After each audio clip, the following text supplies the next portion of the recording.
Broadcasting live from the Business RadioX studios in Phoenix, Arizona, it's time for Phoenix Business Radio, spotlighting the city's best businesses and the people who lead them. Good afternoon and welcome to Collaborative Connections radio show and podcast sponsored by KLM.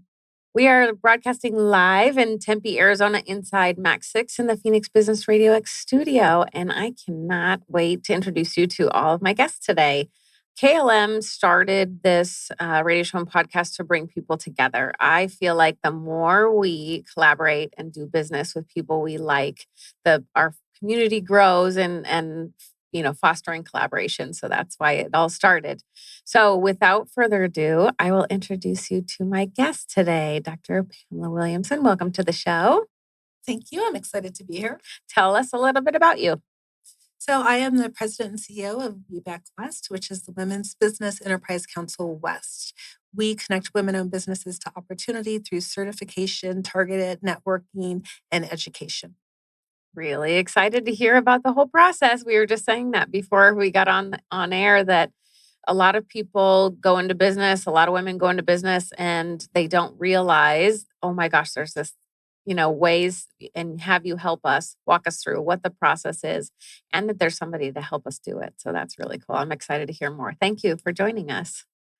And Lori Erickson, welcome to the show. Thank you. I'm really excited to be here. Tell us a little bit about you.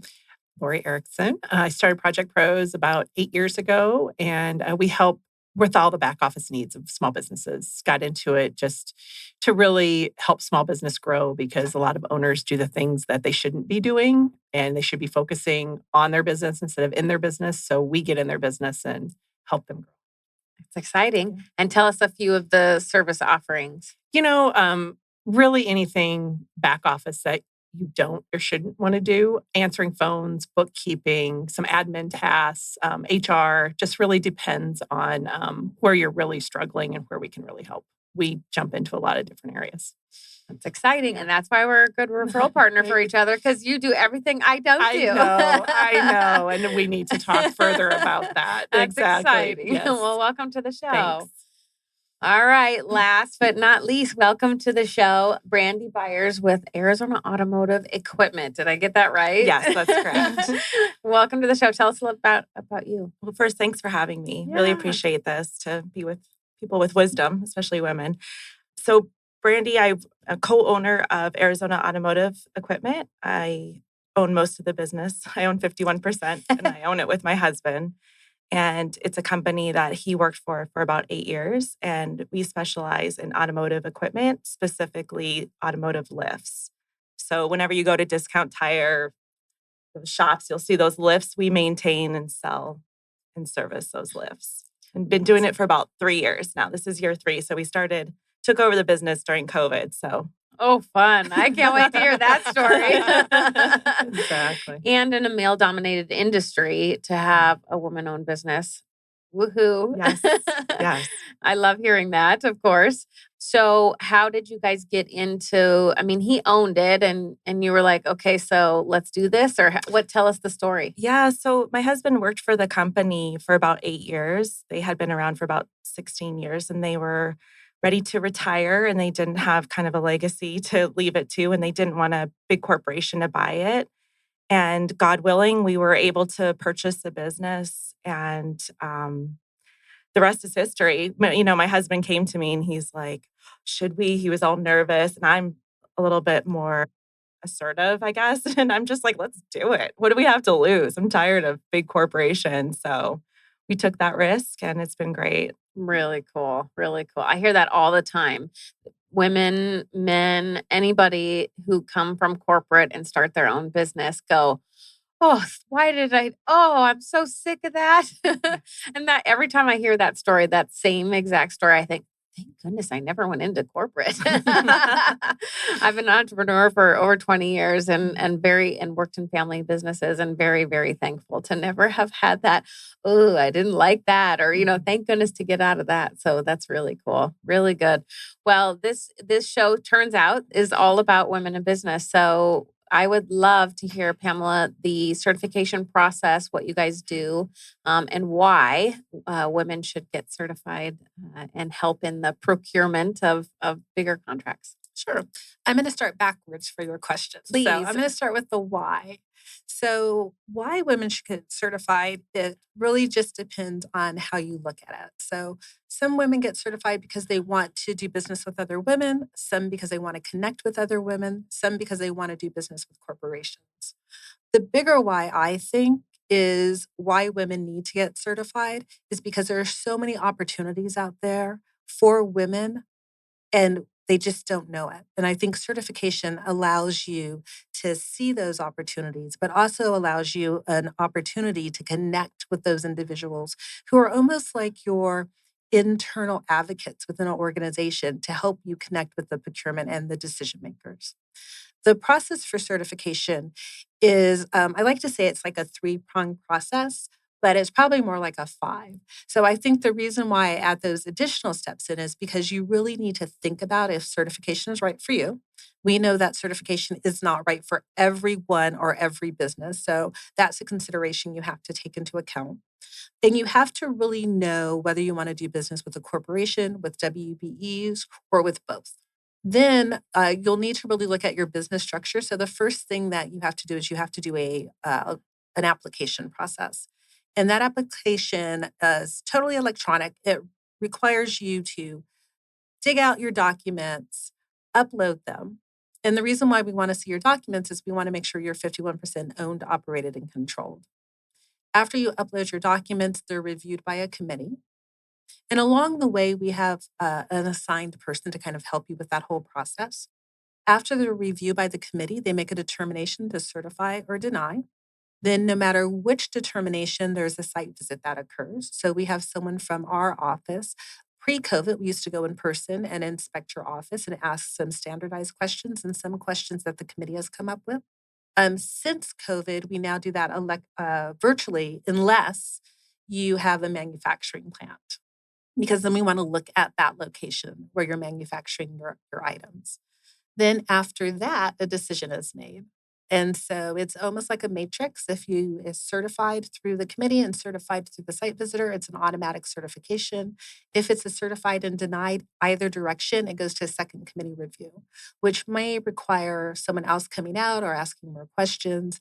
Then another determination is made, and hopefully it's certified. If not, there is an appeals process you can go through. Wow, it sounds so easy when you explain it like that.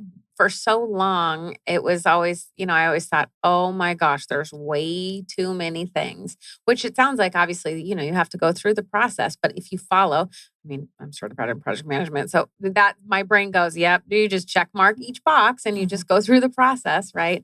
And you guys, I think, probably make it way easier than if somebody was trying to do it on their own. I want to say yes to that so badly. But what I am going to say is that you have those documents. And if you don't have the documents, you probably want to get those documents, right? So I used to be an auditor many, many years ago. And this is probably one of the best audit tools, regardless of whether you want to get certified or not. The information is all on webank.org. It will walk you through the process. It will tell you why we look for the documents and tell you why you should have them. That is a really good step. Even, I know your wheels are spinning. I know, they are. They are. I was just curious, is there certain industries that fit that better than others? Or is this really something that all women-owned business should do? Or if it fits them? I think you have to think about whether you want to do business with corporations or whether you want to do business with the government or whether you want to do business with other women-owned businesses, because the women-owned businesses look for other women to do business with. Sure. I think as far as industries, I always smile when people ask me that because I did not know any industry. So if you think about it, we have people who literally wrangle geese for the utility companies. And so I know, right? That's how I felt too. I was like, what? You're looking for what? And why would that be? So it ranges from that type of service all the way up to, people who are in like anything. It's crazy. That's awesome. That's a mental picture I'll never lose. But does that help with government contracts? Because we are in government contracts. So does that kind of get you to the top of the list, if you will, for RFPs if you are certified? No, that's a great question. So WeBank does two types of certification. We do the WeBank certification, and we also do the Women-Owned Small Business, or WOSB certification for government contracts. And so the government does have set-asides. They have a goal of 5% of business being spent or done by women-owned businesses. So it does help. Yeah, those are two different. I didn't know that either until you and I had that conversation, that there's two different certifications. And you gave me an interesting quote when we were talking before. You said 5%, which sounds really low, but it's a lot of money. The government has some. It's a lot of money. And you said we're not even close. The federal government has hit that goal once. They are now struggling again to hit it. So I encourage all women-owned businesses, one, to get WOSB certified. You don't even have to go through us. I mean, I'd love for you to come through us, but you don't have to. They have different certification arms. They have, there's a couple of other entities that do WOSB certification. The government does it themselves. If you go through us, though, we have a quicker process, and you also get WeBank certified at the same time. So you can't beat that. No, double certified, 2 for 1. Yes.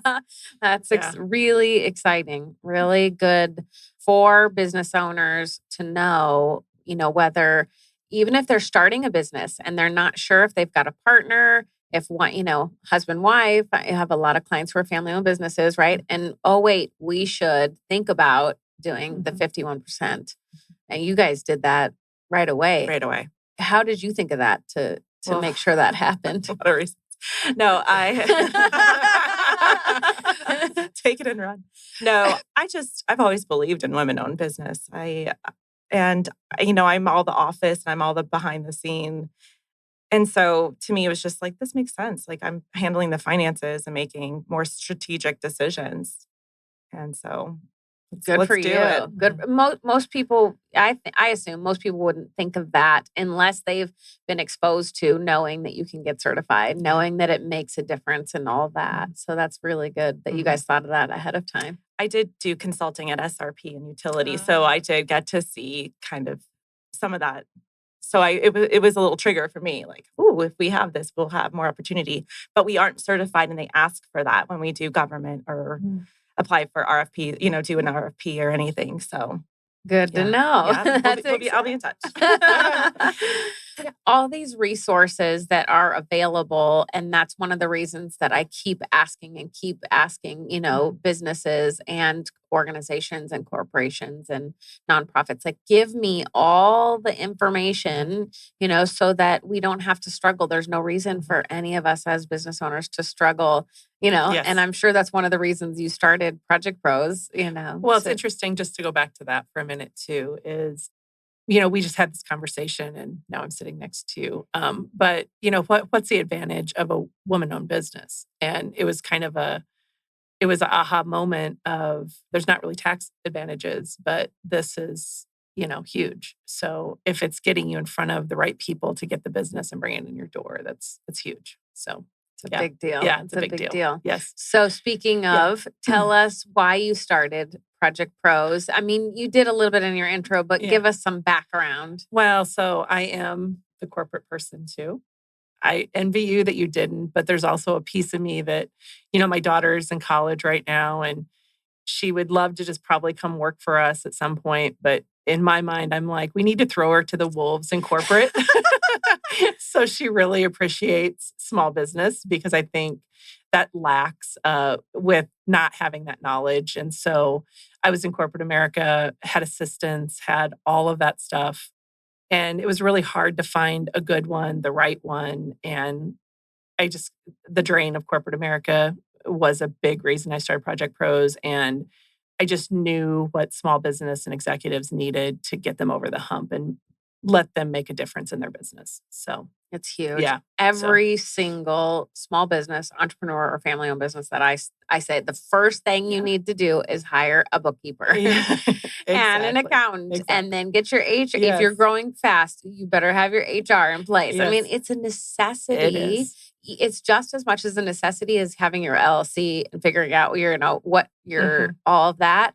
Okay, next step. Like if I'm going to give you a tutorial and I'm going to give you step by step, that's going to be at the very, very top. Yes. It's just, and then what's the point? Because what's the point of doing what you're not good at if somebody else can do it for you and take it off your plate, and then you make more money because you're doing what you love and you can do it faster and easier.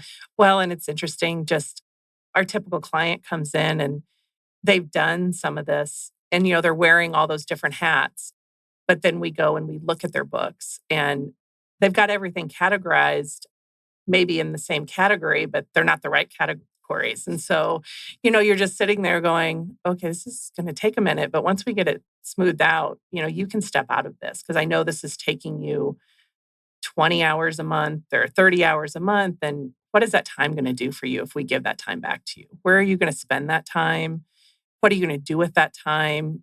If you look at your hourly rate for 30 hours a month, isn't it worth offloading that so you can step into what you're good at? It is. Yeah. And most business owners, I say, don't get into business for doing the accounting or the marketing. Absolutely not. They got into business to do what they love. So why struggle 5 hours, with QuickBooks for this week? Or why? There's no reason to do that. I know. And it just, the longer you do it, or the longer I see clients to do their own stuff, it just takes that much longer for somebody to take it over because you've made such a mess. Exactly. Or you have to explain that many more things. I've known since the beginning, the second I started any of my businesses, no, accountant, no. Like I'm not dealing with that. Yeah. I don't care about numbers. I know that's really bad, but so let somebody else care about it and tell, and say what needs to happen in the business. Well, and if you need to capitalize or something like that, your books need to be so clean. And if you're guessing at categories and the bank's not going to touch you. They're just not. We have somebody who we just started with who he's like, you need to go find somebody to clean this up because you have a great business. I see your profit, but this doesn't make sense in any kind of transaction that I'm going to do with you. So it's really important if you want to grow, if you want to capitalize, if you want to do that stuff, to have all that stuff really straight. I assume that's part of the process when you're saying uploading documents is P&Ls, I assume, are a part of that, right? If we do require P&Ls. There you go. Yeah, exactly. So I say it's a great auditing point tool. Proving. Yes, yeah. It is a really good auditing tool, Yeah. even if you don't end up wanting to do it for a while. I think I'm going to use that. Thank you for all my clients. Here's your audit. Here's what you need. Well, I think it's important. I can say from my experience with WBEC-West, there are so many women who think that they control their business because they may own 51%, but their bylaws don't support that they own their business. And so it is just so important. You own 51%. One of our biggest denial is women who own 51% because they think just because they have that 51% that they control the business. But they haven't taken the time to look at their bylaws, so they don't control it. And so many women who are in partnership with their spouse are always like, so you want me to dump my husband? And that's not what we're asking, right? No drama. We're not asking that. But we are asking that you 51% own, operated, and control is what we're asking. And those bylaws, at the end of the day, your legal docs, is what a judge will look at. That makes sense. So writing it all out, having it all documented, instead of just saying a handshake or a kiss because it's your husband. Yes. You clearly don't work with your husband. I'm just kidding. Yeah. I do.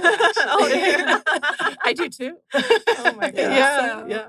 What do you mean you work with your husband, Pamela? So my husband and I have owned multiple businesses throughout our marriage. And so we do work together, and I know it's really hard, but It's just something that if you were going to say you own 51%, then you have to own it. You have to control it. Your legal docs have to support that, because I know my love with my husband is forever. But just in case there's a bump along the way. That's awesome. Oh, that's really fun. I love that. Yes. Speaking of family-owned businesses, there's always nuances. There's always lessons along the way. Things you wished you knew when you starting in COVID. Oh my gosh, on top of owning a business together, you guys never separated. Probably. Were you ever away from each other? Give us a little background on, owning a business with your spouse, and some maybe tips for other people who are struggling with that, or something you wished you learned along the way in this. Yeah. Gosh, I still think I'm learning for sure, because I'm only on year 3, married 12 years, but we have a very good relationship. We've utilized marriage counseling before. So I think having that, like, hey, we sometimes need a third party check-in. It's really critical, right? Because you need a little bit of a referee when there's a division of responsibilities, and sometimes they creep into one another. And so we've really tried to say, hey, that's my lane, stay out. Like, I've got this. You can, like, I'm final decision maker, and trust, right? Just like you would with an employee, I think. Lessons learned, I mean, it's just constant communication. It has to be and also turn off the communication. We'll go into the hot tub at night or something, and he'll start blah, blah, blah about business. I'm like, I'm over it. I don't want to talk about it. Right. There's other things we can talk about. Like, how are the kids? There's just other things, and his mind's always going, and I can kind of cut it and leave it, because I don't know. It's just age and wisdom, I guess. I don't know, but I stop it and just say, hey, let's just be a family at home. That's really, really critical, important, right? Because it can bleed over, and knowing that it's okay to step away and work on all your other stuff in the communication. I love what you said about division of responsibilities and then trusting that the other one's going to do it. That is huge in family business. Knowing everybody's role, and here's the description, and here's everything that fits under there. I'll come to you for advice. I'll ask you for your opinion, but at the end of the day, here's the separation, here's the line, right? And knowing one another. I'm the fun one. I say my self-assessment is I'm the fun one. And so he'll come in, and he's out in the field. So he's dealing with the customers and the operations and that. But I'm behind the scenes and scheduling and pushing it all out. So he'll come in, and it's, you're trying to troubleshoot, and it's going really poorly. And he'll bring that in. And I'm like, can you please exit the door and come back in with a positive attitude? You're hurting my aura. I love that. Does he? No, not really. And then I'll put on meditation. I'll try to reset, right? So that's really cool. I know a lot of people talk about changing lanes or changing gears. So you come in, like you're saying, the home, come in, walk through the door, take a deep breath in the doorway. That's your cue when you come in the doorway is take that deep breath, move into the next stage. I've kind of implemented that when I'm done with all calls, my hair goes up, next one's like, okay, I'm done with everything. My bangs are going back. I'm done. I'm in my pajamas, right? It's just you have to do that mentally. And then I think it's a practice. It takes practice for like you're saying, no, we're going to change our attitudes. We're going to do these things and have I just think that takes a lot of practice, but it's worth doing. Yeah. And you still have to date one another, and if something's really on each other's mind, we'll go for a walk and talk, like a walk and talk about, hey, we're thinking about hiring, or we're thinking about firing, or whatever is happening, that's really keeping us awake. And those are the times that we'll walk and talk about it and kind of think it through. That's a really good, especially men's brains. They say it works so much better if you're walking and talking. I do that with my son. It transfers the walking. You transfer back and forth between your legs, and that just helps your brain go back and forth between both. And my son communicates with me so much better if we're walking and talking. So does my husband. That's so interesting. So you guys just did that by accident, huh? You didn't know that it makes it so much easier to communicate from a man's perspective by doing something else also, but but something like that. Not like playing video games, but like like the back and forth of the brain. So that's really cool. What about you, Lori? You said you work with your husband as well. I do.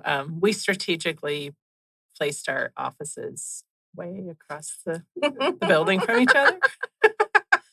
So I see him every day, but I don't have to if I don't want to. But he actually supported me while we were getting Project Pros up, and that was his job, is to bring the money in when we started Project Pros. And then once we got to a certain level, I was like, why are you not coming and building wealth in the family as opposed to giving somebody else your time and making their dreams come true? So he came over. I think it's been 4 years now, and he's by nature a sales guy, and he helps with 2 or 3 sales accounts, and just kind of does some of the cleanup stuff that has to be done in business as far as audits go, as far as all of that. So he's instrumental in just making stuff work, but he's very vocal about, I own the business and it's her decision, and he's very vocal about that. So I appreciate that. And I own 100% because I started it 8 years ago by myself. So that's really, really cool. Yeah.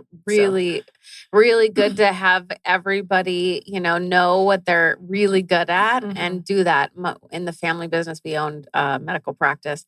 And my dad always said, I just am the doctor. I just do the medicine, like they take care of everything else, So we had an operations manager. I did all the marketing and business development, and my mom did all the advertising and HR. And so it's good. And we all knew our roles, didn't have to talk about it. Like, trying to help each other with their roles. And then it gets to be too many cooks in the kitchen, then you got to move on to the next thing. Yes. But it really, communication is huge in any business, right? We're not just talking about family owned. In any business, and communication is a big deal. How do you guys structure communication? And you two, with your team at WeBank, all of you, I'd love to know, any tips around communication with teams. Oh, I love that you said teams because we use Teams. There you go. And so I think over COVID, it was as we moved into working virtually, that was probably the biggest eye-opener that my communication style needed to change. Because so many things people will pick up might be verbal cues. And when you're on a telephone, it just doesn't come out that way. I also think when you're telephonic, there are things that you're willing to say that you may not be willing to say in person. And so that's something that my team has had to really work on, because if you think about it, we cover 8 locations and we have staff that reside outside of our states that we cover. And so we had to make a quick shift because things were, when we first went 100% virtual, things got misplaced, things didn't get completed. And so just making sure that we have a really clear communication, and that not only do you pick up the phone when you have a miscommunication, but you also do it on a video chat. Because what we're finding is it's so hard to be clear. Okay. I was going to say both. I was trying to think of a nice word. I couldn't think of it.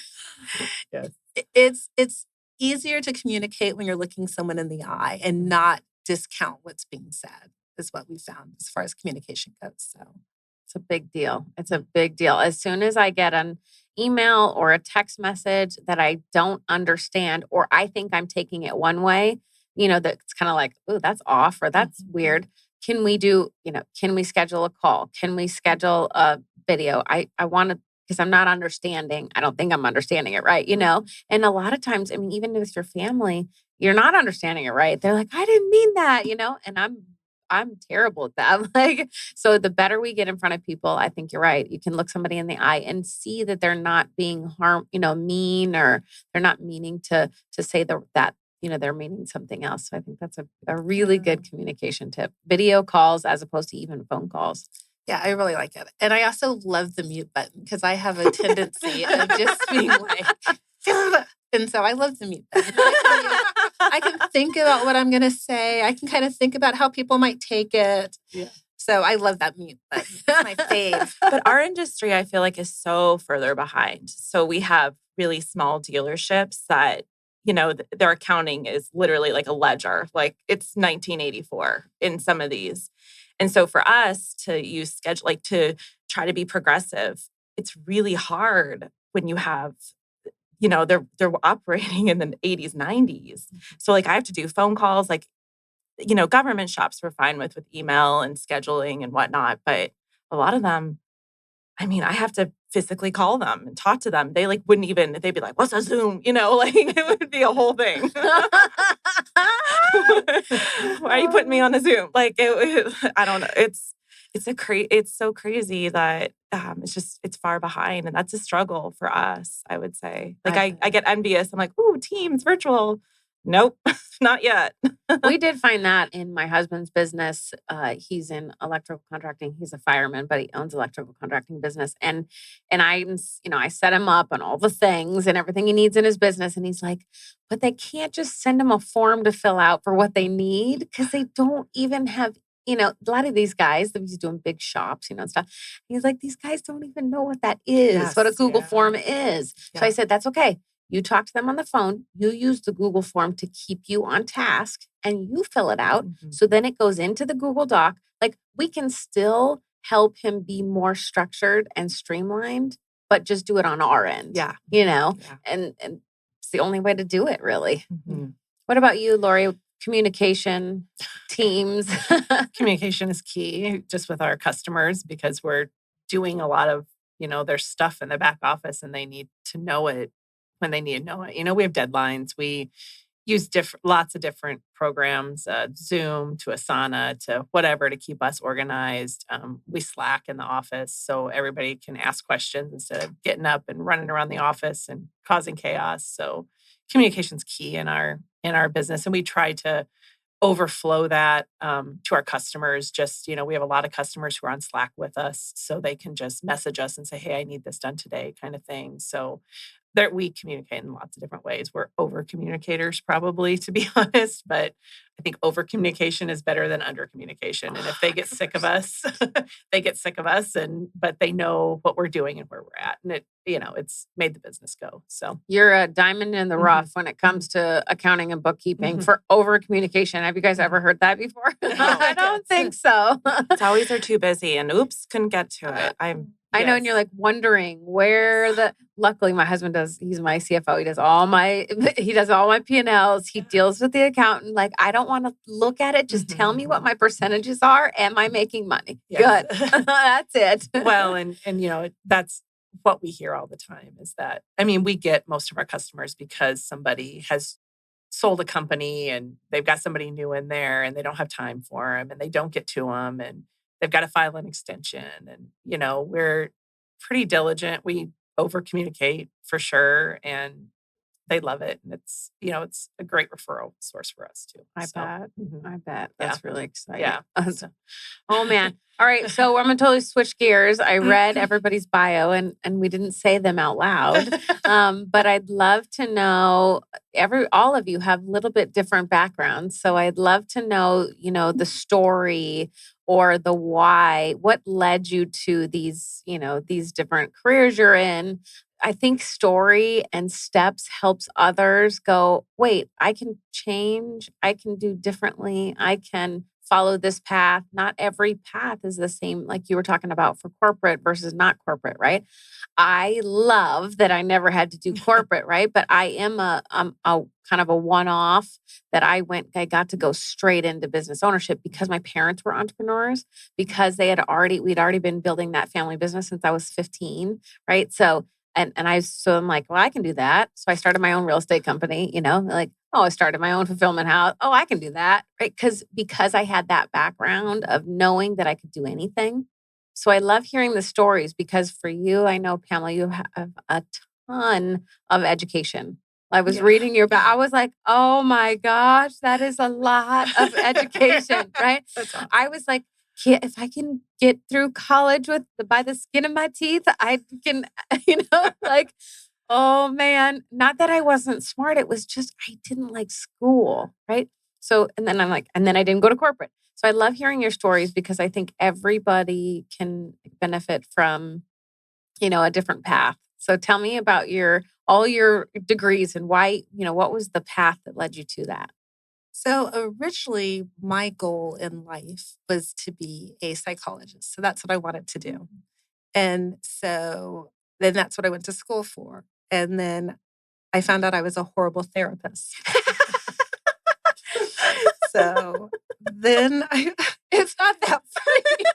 But you're not empathetic? Like, what makes a bad therapist? Well, I mean, I've seen some bad therapists. I just, this is going to sound horrible, but I didn't like the mundane, right? So I really A lot of people, liked a lot the of problems. cases, right? Yeah. I really liked the cases that were more interesting. And I found that when people were talking, I would start drifting. Like I was a horrible therapist. There's like way too much information. No, it's not. No, not at all. Because because you think this is a good path, right? Yeah. Somebody, especially these young kids, they think they have to go in this certain path, right? You went to school being a psychologist. Can you imagine if you're like, okay, well, I went through all the school. Now I'm just going to do it because I said I would. And then you're like, I mean, that's terrible. That's terrible. So then I decided, well, I still wanted to stay in healthcare, but I wanted to be more on the administrative side of the house. So I went and I got a doctorate in healthcare administration. So then I was setting up and designing psychiatric urgent cares. Then my father got extremely sick and I ended up having to take care of my father. I took I thought was going to be a small sabbatical. But it turned out really not to be a sabbatical at all because my CEO at the time kept calling me for stuff. So finally, one day I told my husband, I'm like, I'm just going to quit. And we opened up a restaurant at that time. Then I had a friend call me and she was like, hey, there's this position open. And the headhunter called me for this job. And I didn't know anything about supplier diversity, didn't know anything around it at all. And then 7 interviews later, they ended up hiring me. And I just fell in love with it. I love the fact that I get to help women. I love the fact that I'm helping to build generational wealth. I love the fact that I'm helping the communities in which women reside. And it's just an amazing opportunity for me. I think of it as a gift every day. That's awesome. What a cool thing, right? That. But see, now you're living, what you didn't even know was possible. Had you not, I don't like the regret thing, right? I don't want to have regrets at the end of my life. So I'm always pushing people like, well, you don't feel good about that? Do something else, I'm going to push you a little bit. No, that it doesn't have to be like that, So I love that you just changed it up. Huge pivot. That's really, really cool. What was the restaurant? It was an Italian restaurant right off of Ray Road. Oh. Yeah. And how long did you guys do that? We did that for about 5 years. And one day I had stopped and I was actually in a women's retreat that I was running. And this lady, the way that the retreat was designed is that each participant half a day to present a business problem. We had brought in buyers and procurement and supplier diversity people. And they had half a day to present their business problem. And then we'd all do this think tank and try to help them come up with solutions. So while we were there, this lady stands up and she's like, oh, my husband and I just bought a restaurant. And I'm thinking, you just sold a restaurant. And so she had ended up buying with her husband our old restaurant. Oh my gosh. Oh my gosh. Cool. That is really crazy. Yeah. Very small world. Oh, yeah. And she actually was certified through us. So had no clue, hadn't met her before. It was just an amazing thing. Oh, that's really awesome. Cool. All right, Lori, you're the story to the point now that I love in your bio is balance. Is having that balance in your life, is bringing your husband on going, let's build this thing that's going to last, that we could build generational wealth like you were talking about, Pamela. Tell us your journey and what you finally decided like, okay, I just got to have this all balanced out. Yeah. Well, where do you want me to start? So, went to college, played sports, all of that. Didn't finish college like I should have when I was in it, getting it paid for through sports. But bounced around, bartended for a while, I look at my journey as I did all these things. And during that path, I had no idea why I was doing all those things. But now it's like crystal clear that all of those things added up to Project Pros. It's from bartending for customer service to I worked for a psychologist who was like a psychologist to the stars. And so kind of getting that perspective of just interacting with people who think they're better than you, that kind of thing, and just understanding what that looked like. And then was at Best Buy for a while. I ran their operation and their HR. And so that hiring and firing machine, just that was a revolving door. I was in corporate sales for quite a while.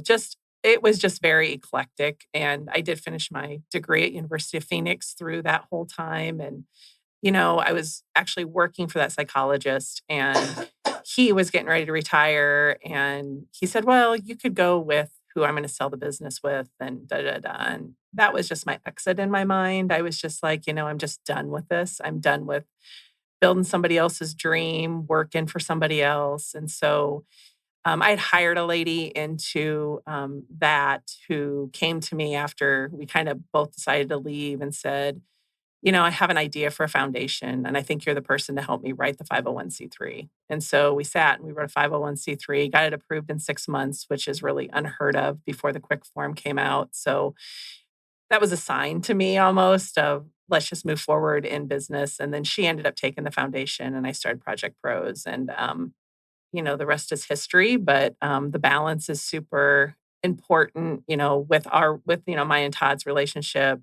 It's also just, kind of like you, when we go home, we close the business. You have to just keep that balance. Otherwise, your whole life becomes the business. And no, none of that's healthy. There's nothing about that that's healthy. And for a while it was that. I'm not going to lie. I'm not perfect.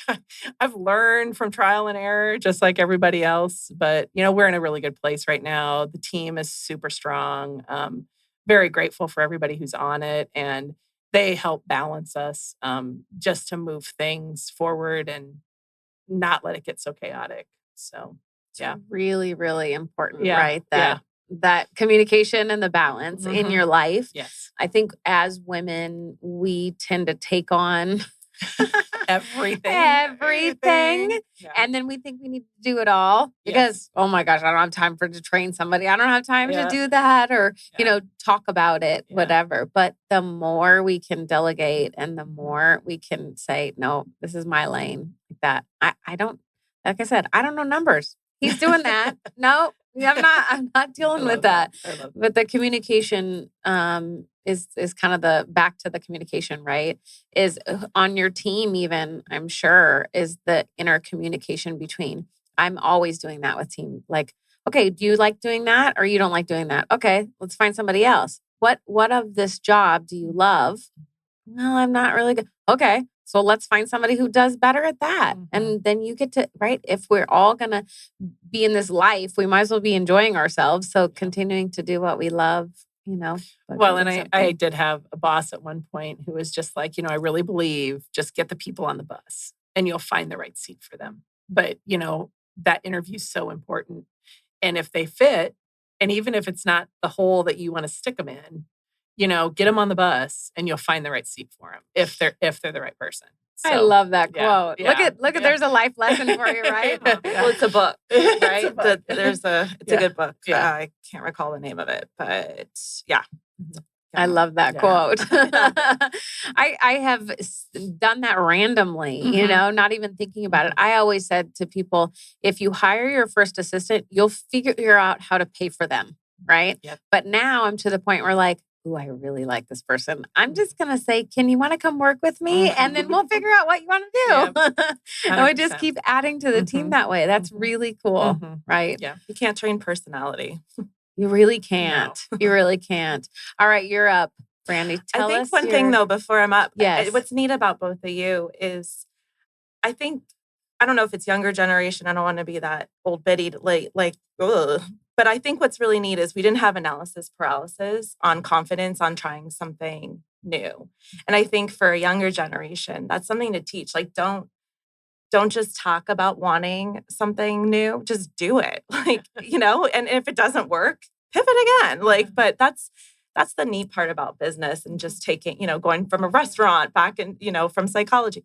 The pivoting is great because it's what you don't want to do and what you do want to do can show up. So we started out as personal assistants. I picked up dog poop and dry cleaning 1 or 2 times. And I was like, oh, heck no. We are changing this. And then we got our first, business to business client on. And it was a CPA who's still with us, love him to death. And, it was pivoting. It was, I'm not doing this, but I'm not going to quit. I'm going to keep moving. Dog poop's gross. Yeah. It was personal assistance is what they wanted us to do. And I was like, what in the heck am I doing? So consistently pivoting will make you more successful, right? 100%. Make you more happy. Make you more happy. Make you happier, right? And but that's the entrepreneurial spirit. I think we're okay with change. Yeah. And, you kind of have to be okay with change and pivoting and doing that. But you last way longer in business the more you continue to shift that a little bit. Yep. Yeah. Growth really mindset, right? That's right. Absolutely. All right, Brandy. So I'm in your bio, I loved hearing about you come from a family of entrepreneurs just like I do. So tell me a little bit about your background, the journey, how this all came about. So both my grandfathers were entrepreneurs and my dad. So it was all the men.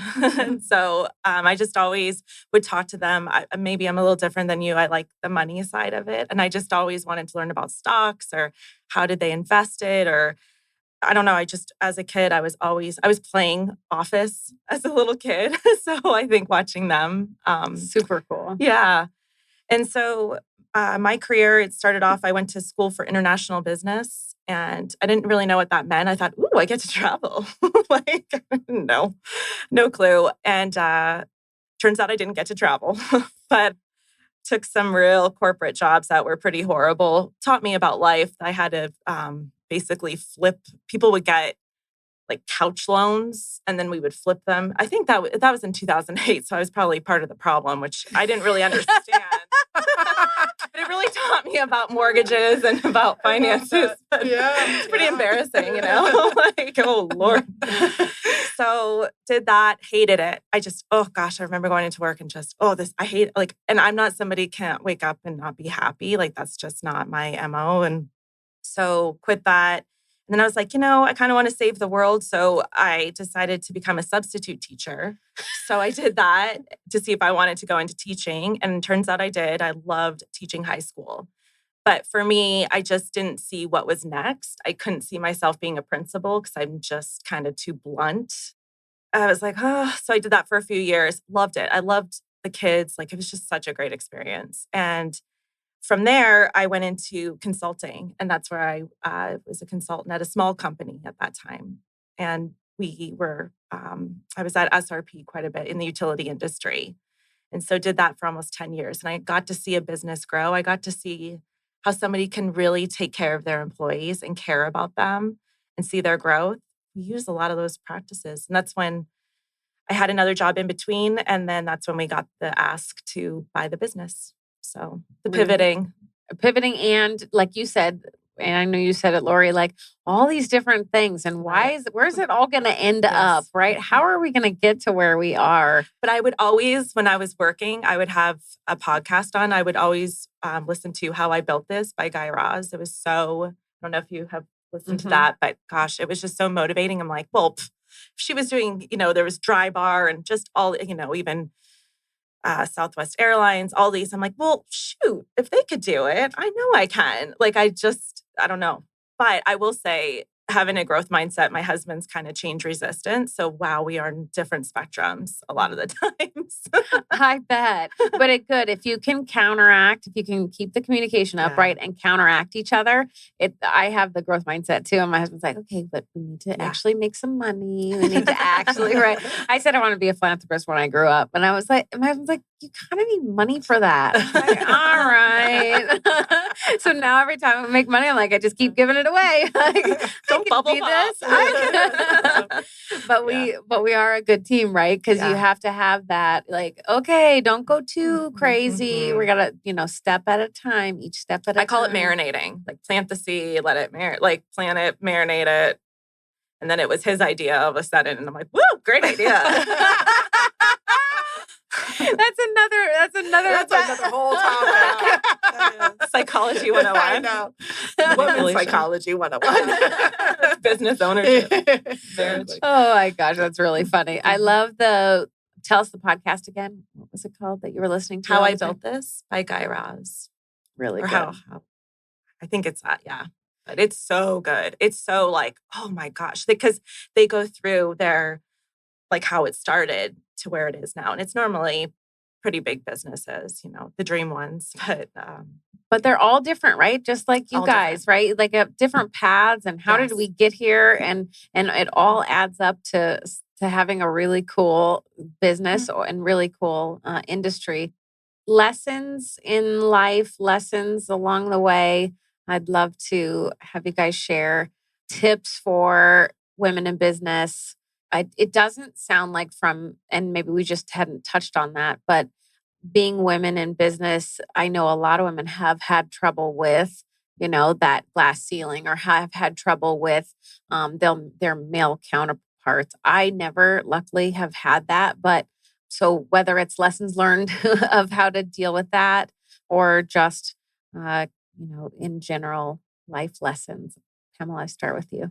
So I would, from being in the position that I am in and watching so many women grow their business and also watching so many women not being able to grow their business, I think the one lesson that I've learned from watching those that have been successful is definitely don't limit yourself.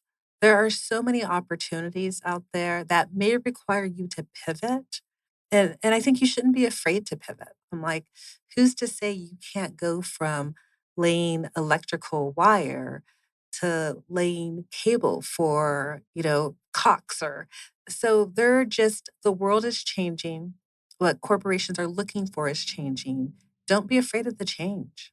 Really, really good. That's a really good thing. That's what you're talking about, right? The entrepreneurship, the entrepreneurs that are willing to change and willing to pivot, do it because there's nothing says we have to start and we have to stick to being a personal assistant company, right? That's really, really good. I love that. Okay. What about you, Lori? I think this is probably just my dad speaking through me, but he, and I think it's really relevant for entrepreneurs. There's just days you just want to stay in bed and pull your covers over your head and go, I don't want to face this. I just don't want to face this. But I just live by the mantra of get up, dress up, and show up. Because even if you're having a bad day, something's going to turn and it's going to be okay. Because, you had horrible Monday and Tuesday, but by Wednesday, there's probably a new customer walking through your door and it changes your whole perspective. And, my dad wasn't really an entrepreneur, but he was a really hard worker. And he just was always like, get up, dress up, and show up. Something's going to happen. So I just live by that because there's days I don't want to do it. I'm sure you guys can all understand that. And, you just go and it gets better. That is really cool. My whole body has chills. Get up, dress up, and that's really, really cool. Yeah. Show up. Yeah. In COVID, I immediately just switched from being out in everybody's businesses, right, to being on Zoom. And people would always say, oh my gosh, why do you get dressed up? My kids, my husband, my friends, my mom, whoever would come over, I was always dressed, fully dressed, done. Like, it makes me feel better. I feel like I'm actually, even if nobody was going anywhere, but okay, number one, I got to stare at myself in Zoom for however long, right? But I felt like I'm still going to work. I'm still being there, right? So it's that mindset of getting dressed up and showing up, and it always turned out good. Yep. It always made me feel better than wearing pajamas and, Well, when you go and hole yourself in somewhere, you just feel bad and there's no other energy around you to change that, So get out there, just go, just do it, keep moving. That's really good. Yeah. What about you, Brandy? Any lessons along the way? Yeah, my dad always said to me, you can, anything a man can do, you can do better. So I was always pretty fearless, and I still am. So if we have overdue invoices, I'm not afraid to knock on doors, and I don't lose my sunshine. Like it's a lot of grumpy men because you're asking about, the glass ceiling or anything else. Like for me, it's just resistant to women. It's like, what are you doing here? And it's, sir, can I have the check, please? And he does not want to write it, and he's mad. I won't lose my sunshine in who I am. I'll sit here and wait in your waiting room while you write that check, and so I don't know, I've learned to be fearless, and, some people are just, there's just some unhappy people in this world, but it's not going to ruin my day. So I try not to take it seriously or just take it on as your own. Yeah. Right? Take the energy. Yeah. So. Oh, I really like that. It is important, something you brought up, just because we're talking about women in business and, how important it is to help each other and build each other up. We need our male counterparts. Having a dad tell you that growing up, that's huge, huge. I'm sure you think about that all the time. Sure. I had the same thing. Like, you can do anything. That's it. Mom and dad said and they would show it, right? And she was fearless, she's fearless that way too. So I think having good role models, it really, and I think about that with my boys. They see me showing up and they see what a woman can do. And I want them to have that in their future, it's endless what they can do. Yeah, that's really, really good. Can you believe we've been talking for almost an hour? No, I can't. It goes by really fast. I want to piggyback on what you said. Yes. Because I think it is so important for women to have other role models and to see other women be successful. So I am very appreciative of being able to be on today because I think these are two amazing role models. And I just think we need more of that. We need to share success stories. We need to share best practices. We just need to share. And that's one thing I do love about working with women is that we're not hoarders of information. We are willing to share and we're willing to show up. I am finding that more and more lately is getting surrounded with loving humans, men and women, that are showing up and helping and not afraid to, to tell you whatever you need, whatever you need and whatever you need to hear. But role models can, even if you didn't have good role models as a kid, doesn't mean you can't get them now, right? Through WBEC, through organizations, find those role models to continue to lean on and help each other. I love that. Yes. Love that. Well, tell everybody how we can reach you. Pamela, I start with you. So for me, you can reach me at Pamela at WBEC-West.org. And so I am average about returning emails. Usually takes a day, maybe two, but I will get back to you. Work-life balance. That's right. And the website is www.wbec-west.org. Thank you very much for being on with us. What about you? You can reach me. Our website is www.projectpros.rocks, and it's ROCKS. No com after it or anything. It's just projectpros.rocks. You can reach me through there, or if you just put Lori in front of that, LAURI at projectpros.rocks, you can reach me.